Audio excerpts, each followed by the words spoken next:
Tenure complete नहीं कर सका।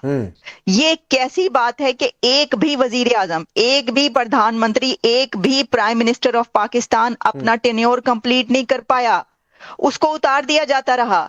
बहुत लड़ाई होती रही पॉलिटिशियंस में, यानी कि सिविल सुप्रीमेसी और दूसरी तरफ स्टैब्लिशमेंट या मिलिट्री, और वो लड़ाई अब यहां पर आकर खत्म हुई है कि जब पॉलिटिशियंस ने भी हथियार फेंक दिए हैं और उन्होंने कहा कि चलो अब क्या करें, अब ये करते हैं कि अब ऐश करते हैं। ठीक है, देखें, ये एक नैरेटिव चलता रहा पाकिस्तान के अंदर कि जो पॉलिटिशियन है वो गंदा है, वो करप्ट है, हमेशा से ये नैरेटिव बनाया जाता रहा। और मैं ये नहीं कह रही कि करप्ट नहीं है, हुआ क्या हुआ, ये कौन करप्ट नहीं है मुझे ये बता दीजिए। क्या जर्नल करप्ट नहीं है? क्या जो बाकी डिपार्टमेंट है जुडिशरी करप्ट नहीं है? हर कहीं पे करप्शन तो होती है, लेकिन सिर्फ एक ये नैरेटिव बनाया गया कि पॉलिटिशियन करप्ट है।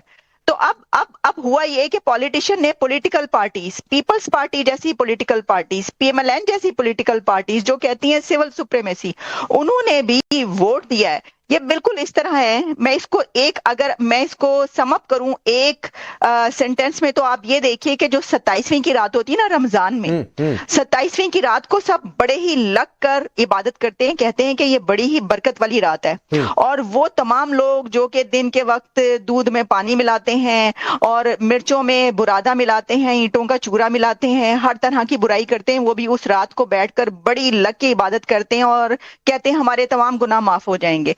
बिल्कुल ऐसे ही 27वीं तरमीम जो है ना, उसमें वो तमाम पॉलिटिकल पार्टीज जिन्होंने हमेशा ये कसम खाई कि हम कॉन्स्टिट्यूशन पर कोई आंच नहीं आने देंगे, हम इसकी हिफाजत करेंगे, हम सिविल सुप्रीमेसी को लेकर चल रहे हैं, उन्होंने भी, उन तमाम पॉलिटिकल पार्टीज ने हथियार डाल दिए और कहा है कि हाँ, समझना चाहूंगा, ये बात तो सही है कि हर आदमी कायदे आजम बनना चाहे, कितने बन पाएंगे नहीं बन पाएंगे वो बात की बात है, वो आपका इनका अपना मसला है, देखते रहिए, हमें उससे क्या ही ना फर्क पड़ता है। लेकिन अगर जनरल मुनीर इतनी इम्यूनिटी चाहता है तो इसके पीछे मंशा क्या हो सकती है? कानूनी कार्रवाई से बच जाए? क्यों कानूनी कार्रवाई से बच जाए? यानी कुछ तो गलत। अरे सुनिए इरशाद अहमद, रुक जाइए, मैं आपसे नहीं पूछ रहा हूं, आपके पास भी आऊंगा, आपके पास भी आऊंगा सर, बहुत समय है। आलिया, नहीं, ये वाला नहीं, हर वाला सवाल आपसे कर लूंगा, आप सीख लीजिए, आप थोड़ा सा वकार खान से सुन लीजिए, कॉपी पेन अगर मिलता हो रखा हो तो थोड़ा सा लिख लीजिए, मोबाइल पर लिखेंगे क्या पता डेटा उटा इधर उधर हो जाए, डिस्टर्ब हो जाए। तो सुनिए आलिया, आखिरकार मुनीर के मन में कौन सा पाप है? इतनी इम्यूनिटी एक आदमी को क्यों चाहिए अगर वो कुछ गलत कर रहा है? क्या मन में ये कहीं ना कहीं है कि कल को हमारा हाल कहीं परवेज मुशर्रफ टाइप का ना हो जाए और उसी तरीके से फिर जीवन चला जाए या समाप्त हो जाए? पहली बात। दूसरी बात है, अफगानिस्तान या इंडिया के फ्रंट पर या फिर बलूचिस्तान के फ्रंट पर जो मुनीर ने गलतियां की हैं या जिस तरीके से पाकिस्तान को गिरवी रखने का काम किया है, यह भी मुनीर के मन में है कि कहीं ना किसी दिन सिक्का पलटा, ये सारा शिकंजा कहीं एक दिन कोई ईमानदार जज आ गया सुप्रीम कोर्ट में, पता चला हमारी हिसाब किताब कर दिया। क्या चल रहा है मुनीर के मन में? देखिए, जो डिफेंस मिनिस्टर ने ख्वाजा आसिफ, उन्होंने ये कहा कि अब जो मिलिट्री है, जो एस्टैब्लिशमेंट है, वो सिस्टम का हिस्सा है। तो आप इससे अंदाजा कर सकते हैं।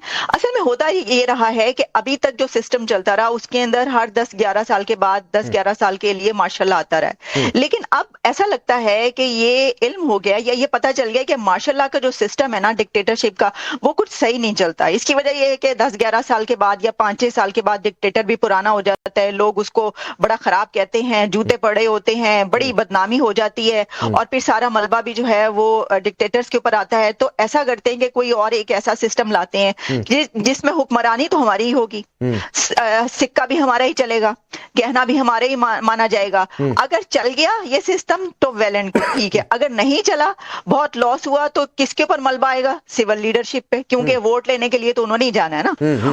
कोई एस्टैब्लिशमेंट का तो किसी जर्नल ने तो वोट लेने नहीं जाना। जाना किसने? वो अवाम के पास, जो पॉलिटिकल लीडर है, तो उसके ऊपर सारा मलबा आएगा कि भाई आपने ही तो ये किया, आपने ही तो ये अमेंडमेंट की, आप ही तो लेकर आए, आप उस वक्त मान रहे थे। तो देखिए, इसमें मैं देख रही थी कि जैसे पॉलिटिशियंस कुछ ये कहते हुए नजर आए, मतलब बड़े अफसोस की बात है ये वाली बातें सुनना। और वो पॉलिटिशियन ये बात कर रहे हैं कि जो हमेशा सिविल सुप्रीमेसी की बात करते रहे, वो कह रहे हैं कि जी देखिए इस वक्त डंका बज रहा है, कहाँ एक तरफ जो है वो फील्ड मार्शल अमेरिका में खड़े हैं ट्रंप के साथ, दूसरी तरफ जो है वो रशिया में एक टांग है, एक टांग रशिया में है, एक टांग अमेरिका में है और एक टांग पाकिस्तान में, और फिर इंडिया के साथ क्या कुछ किया। तो देखें, इससे अच्छा ऐसा वक्त कौन सा होगा कि जब हम ये कहें कि जी ठीक है आपके जिम्मे सब कुछ, तो वो बस उनके ठीक है। इरशाद कुछ कह रहे थे, जल्दी बोलिए, फिर मैं शरण जी आपके पास आता हूं। देखिए, आप अभी आलिया भी और आप भी कह रहे थे कि उनको क्या जरूरत है ताकत की। वाकई उनको जरूरत है अपने मुल्क के दिफा के लिए, अपने इदारों की ताकत के लिए एक ताकतवर इंसान होना बहुत जरूरी है, एक ताकतवर जर्नैल होना बहुत जरूरी है। मैं हमेशा ये कहता हूँ, एक सैयद, ऊपर से फील्ड मार्शल, फिर हाफिज, फिर जनरल, आज से मुनीर, फिर पाकिस्तान।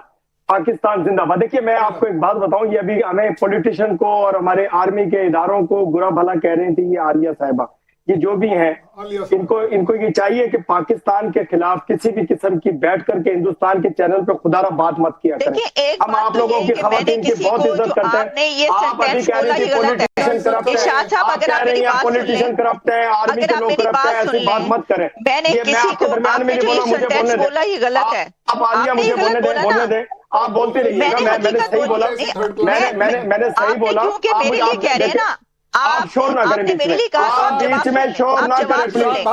मैंने हकीकत बोली है। बारी पे बोलिएगा। इरशाद भाई बाद में नहीं बोलिएगा, बाद में नहीं बोलिएगा। इरशाद भाई सुनो, इरशाद भाई सुनो, आप 8.5 मिनट बोल चुके हो, काम है। आप 8.5 मिनट बोल चुके हो। इरशाद भाई मुझे बोलने देंगे, मुझे एक बात सुन लो ना, इरशाद भाई आपने अपने देश को नीचे किया है।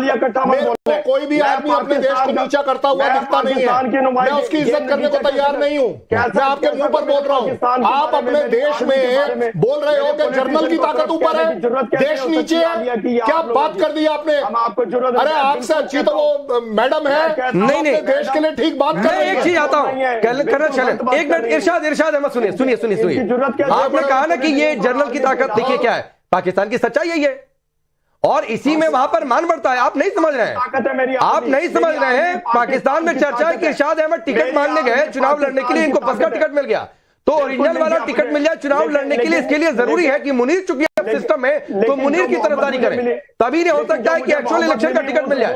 मैं इरशाद अहमद आपकी बात समझ रहा हूं, लेकिन एक बात आपको बता दूं, आप सुनिए सर, इस पूरे पैनल पर सुनिए इरशाद अहमद सुनिए, इस पूरे पैनल पर 2 डिफेंस के लोग हैं, एक आपके यहां से वकार खान है, एक यहां से कर्नल शैलन सिंह है।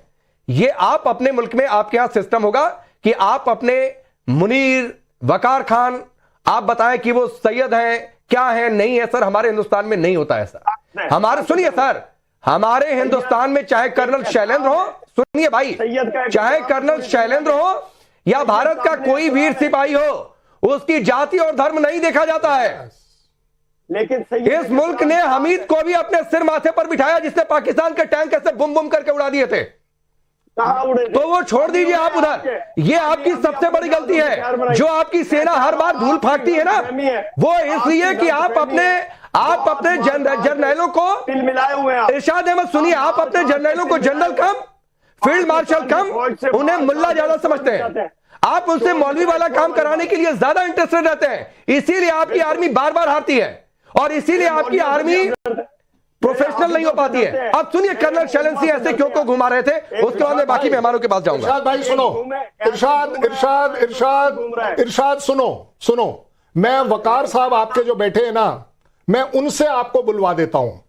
वकार साहब उस फौज के हैं जिस फौज को मैं भी अपने देश में प्राइड समझता हूं। वकार साहब अगर एक बार कह दें कि जर्नल देश से ऊपर है तो मैं अभी आपका प्रोग्राम छोड़ के चला जाऊंगा, मैं आपके प्रोग्राम में माफी मांगूंगा। आप क्या बात नहीं बोल सकता। अरे वो बोल भी देंगे। अरे जनाब, मैं कह रहा हूं फौजी बंदा कम से कम इतना अच्छा चलिए सुनते हैं, बोलिए वकार खान। ये राष्ट्रवाद का, ये राष्ट्रवाद का प्रोग्राम है। सुन ले, राष्ट्र से ऊपर कोई कर्नल शैलन सिंह, हो सकता है वो बोल भी दे। आप बोलिए वकार खान, बोलिए, आप बुलवाइए।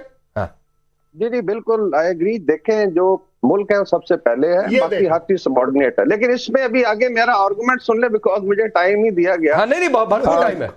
हाँ, अभी ये आई एग्री, इसमें तो मुल्क है तो बाकी सब है ना, बाकी तो सब आने जाने वाले लोग।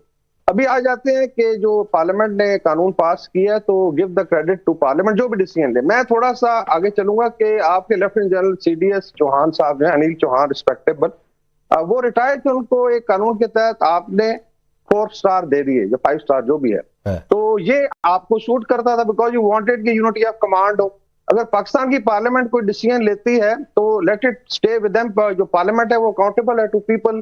कल अगर वो लेट से आवाम को मंजूर नहीं है। दूसरा जो लॉ है, थोड़ा ये भी देख लें कि शशि थरूर ने कहा था कि cow is more safer than Muslims in India. तो ये आपके अपना कानून है, अरे भाई गौ माता का अपना एक वकार खान फिर आ गए। लेकिन आप मुझे लगा था आपने बात तो बड़ी अच्छी की थी कि मुल्क सबसे ऊपर है, फिर आगे आप हिंदू मुसलमान करने के लिए, मुसलमानों को उकसाने के लिए। मैं बात कर रहा हूँ, एक नुक्ता है ना कि पार्लियामेंट का नहीं, नुक्ता छोड़ दीजिए साहब, नुक्ता के हेर फेर से कब खुदा कहाँ जुदा हो जाता है वो छोड़ दीजिए, उधर जाना नहीं है।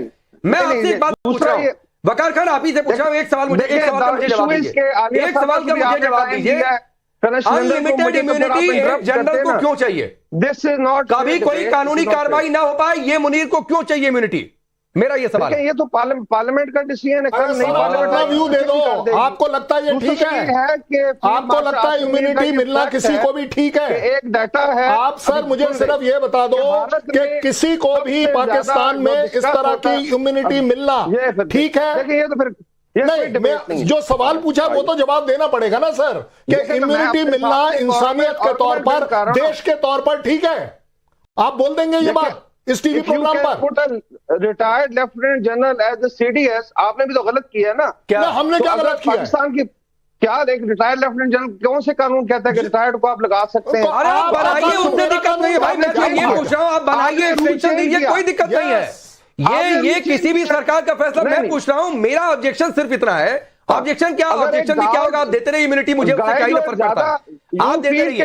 लेकिन एक सवाल है कि भाई एक आदमी को अनलिमिटेड इम्यूनिटी क्यों चाहिए? आप आसिम मुनीर को जीवन भर आप पद पर रखिए, कोई दिक्कत नहीं है, बहुत मजा आएगा। एक मुनीर को 10 बार हराने का मौका